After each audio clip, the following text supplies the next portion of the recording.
So I went on Google and I Googled in different ways. I Googled how many white men have died innocently from cops, or white men killed in cold blood by a cop, or white men killed by blacks that are cops. In so many different ways, I just Googled it to see in the last 5 years and last 10 years how many white males have been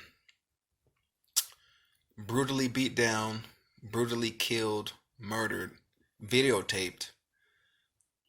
And this is what I found, people. When I Googled it, Google Images shows you the image. You know what I got? I got a picture of a black man.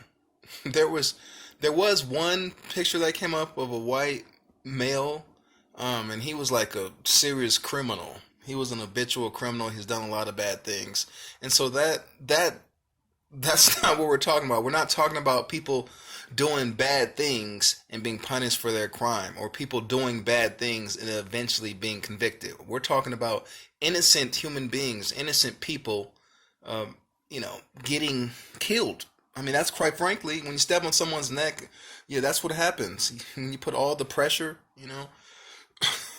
It only takes 8 pounds of pressure for your neck to snap this way, and I believe 12 to 14 pounds of pressure sideways. I might have it backwards, but the numbers are right there, right around what I'm speaking of. It doesn't take a lot of pressure to break someone's neck in a certain way. I don't know why I know that. Yeah, I do. But people, this is what I'm getting to. All lives matter. I'm hearing certain pastors say that. I'm hearing certain people, and hearing certain political people, and then I'm hearing it from people that are doing protests the right way, and the people that are against the protests are saying all lives matter. And what I'm saying is, quite frankly, to say all lives matter right now in this protest, in this movement, in this time where it's just blacks being innocently killed, it's wrong. It's wrong to say all lives matter. And this is why. Because what you're doing is you're defeating the message. You're defeating the purpose. There's a lot of misinformation. I'm not going to say a lot, because the majority of things going on right now is not crime. It's a small majority of people who are majority of white and other people. There's more. I mean, this is a racial problem, but what I'm saying right now about these facts is not a racial statement. These are facts. Majority of people that live in the world are are white, or live in the United States and the world, or Caucasian or white. Okay, like we're African Americans, blacks. What are we at? Like around 10%. Hispanic around high 20s. I mean, so what I'm saying is the protests, the riots, the movement, it reflects those numbers. If you look around, there's a lot of white people tired of this too. And I said it from the bottom of my heart in one of my videos. It's a good thing that people are coming together. It's not a bad thing.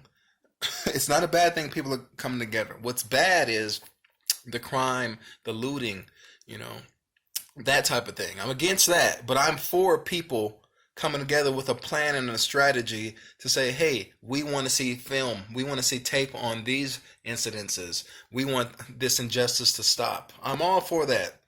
If you look at me, my whole life is dedicated to that. Okay? If anyone can say that from the bottom of their heart, I think it's me. Okay? The person that helps thousands of people for free.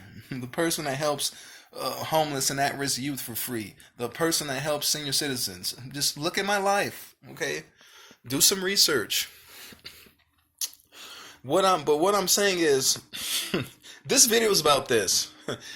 Please stop saying all lives matter, because you're downgrading the purpose. You know, I don't understand why people even do that. Well, I do. I have some theories, But individually, I don't know why that individual person said it, or why these individual leaders are saying that, or why these politicians are saying that, or why this guy who appears racist, who's standing on the side of a non-violent protest, who was yelling out "All Lives Matter" and he's a white male, his face is turning red. I mean, he appears racist.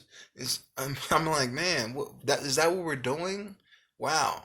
But I just want you guys to know, I want to make it plain. It's wrong to say all lives matter right now because all people are not being innocently killed by the police. When people stand up for whales, those big things that go in the sea, the whales. I've never ever heard them talking about cats or about other animals. When they're, for whale rights or any animal, they're like, hey, this is the animal, this is the cause, we're for it. We don't want him to go. See, but for some strange reason, when it comes to people, when it comes to African Americans being innocently killed, we want to say, hey, no, man, no. Black lives matter because all lives matter. That's not right. Or, Black lives matter, and then there's people. It really irritates me and kind of pisses me off, too, that pastors are saying, all lives matter. Well, this isn't about all lives. See, we have to break it down in segments. What exactly is this about? Because if we're all over the place, you know what happens? The vision, the purpose, looting, riots happen. Not only that, but the message gets distorted. And that's not what we want. We want a clear, concise message. And we want everyone to be on the same page. All people. Because this affects all people. See, I told you, this affects who you date. This affects your friendships. This affects you finding out who you really are. This affects your personal confidence on a daily level. I'm serious. On the scale of 1 to 10. I'm telling you the truth, man. This affects you being afraid of people and people being afraid of you for no reason. This affects all of us, but we have to have a strong, united front saying this is the message. And the message is killing innocent black men, killing innocent minorities is wrong and it needs to stop. Laws need to change, policy needs to change, procedure needs to change, and people need to start being tried for attempted murder, for witnessing a murder. Those 3 other men that just watched and pushed other people away and say, hey, you're killing this guy. I can't breathe. Hey, don't worry about what we're doing. No, we're all concerned. We're all worried about what you're doing to innocent black men. See? This is the movement. So please, stop saying all lives matter. This isn't the time for that. It's distorting the vision. I mean, even if you don't agree, but you want to show that you support this movement, you should stop saying all lives matter, okay? I'm just on a little break. I'm working on something. I'm in the middle of something. I'm up to 3 in the morning. I get 2-3 hours of sleep. I go back. I have a pen in my hand because I got to get back. But I just wanted to say that. Be safe, be wise, be healthy, love each other,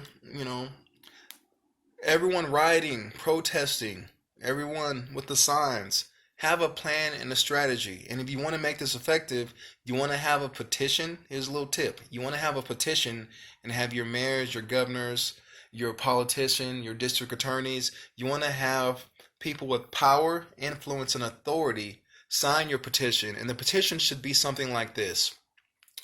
When anyone, this is the part where anyone, we know it's a majority of blacks, what I'm about to say, but this is the part for anyone. When anyone is innocently murdered, when anyone is killed, we want to see these people, we want to see a due process and a speedy trial for these people to be convicted or to be tried. But what we don't want is, see, this should be the law. When someone's killed like that in cold blood, they shouldn't be getting paid. They should not be getting paid. No. They shouldn't get their benefits because they messed up everything that they signed up for. Every oath that they ever took when they just innocently kill someone like that. No, you shouldn't get any benefits. See, I hate to say it and I hate to be like this, but you know what? You got to hit people where it hurts, and that's the pocketbook. Or it doesn't work out. Justice doesn't happen. And how you do that is by changing laws and policies. So you want to say, hey, when these things happen, you get no pension. See, that's going to stop some people right there. Your pension is gone. You know why? Because it's the law. And you know why? Because you purposely. I'm not talking about when there's reasonable doubt. I'm talking about this situation that just happened where there's no reasonable doubt. They just murdered that man in cold blood. You shouldn't be getting a pension. You shouldn't be getting paid. And the people that witness it are just as guilty. You know why? Because they did not attempt to stop it. So we want to change the laws for that too. Saying, hey, if you witness it, if you're going to throw people away, hey, get away from here. Let this man die. Basically, that's what they're saying. That's what their actions said loud and clear. They should be charged on the same exact charges. No pension for them. No pay. You don't get to leave with pay. No honorable discharge. And you don't get the benefits. See, a lot of times we have people's curiosity. You know what? But you start taking people's money away, now we have your attention. Because apparently, what we've been doing is not working. So, if you're a politician, you want to make a name for yourself, you should take some notes and start change what I said in your own words and do it. Because this is effective. This is a positive thing. If you're someone that wants to, like, what can I do? You want to get a petition like that, and then you want to send it to, the governor, or send it to the mayor and have them present it on TV. See, and now this is how we get positive change. See, because we're changing policy, we're changing laws, we're making wrongs right. See, the power of this pen is awesome, and I use it. And see, there are greater powers, there are greater laws, but we have to use the power of the pen that we have to make the change. See? No pension, no pay for you and everyone that witnessed it. See, we start there. See, now we're changing things. See, and we have this message. Single parent mothers and Hispanics and Asians and Pacific Islanders and Native Americans and blacks and whites and people mixed and people transgendered and we have all these people saying, yeah, this is what we all want. What that does is it puts the pressure on political people and power, influence, and authority to make it right. Okay. I love you. I love people. Show you something positive real fast. Me and my wife, see, we redid our wall, I mean, hey, okay. I love my wife. My wife is white. Shouldn't matter, man. You're supposed to love everybody, man. All right, that's all I have to say. I just want to say something nice while I was here. All right. I love people. I really do, man. I want everybody to win. I want justice for everybody. I got my shirt, but I've had this shirt for, I think, 5 or 6 years. When the man in New York, when I seen him, he said, I can't breathe. And I think I heard his neck crack. I heard a sound, and I said, "Oh my God! I think that's it. I think he's gone. I think they just killed him." And a tear came out my eye. And I saw LeBron with the same shirt, and I saw Kobe Bryant with the same shirt, and I was like, "Damn, man, he's gone, isn't he? He didn't deserve to die." They put him in a chokehold, and he said he couldn't breathe. And I was inspired, and I was moving. I bought a shirt. See, it's part of my little, it's little, but it's big. Hey, do what you can to make a difference, to create positive change. Have a plan and a strategy, but I'm telling you, we change laws. Oh my God. We take away people's money. Oh my God. Now they're going to start listening. Right now, the world is saying, we can't breathe.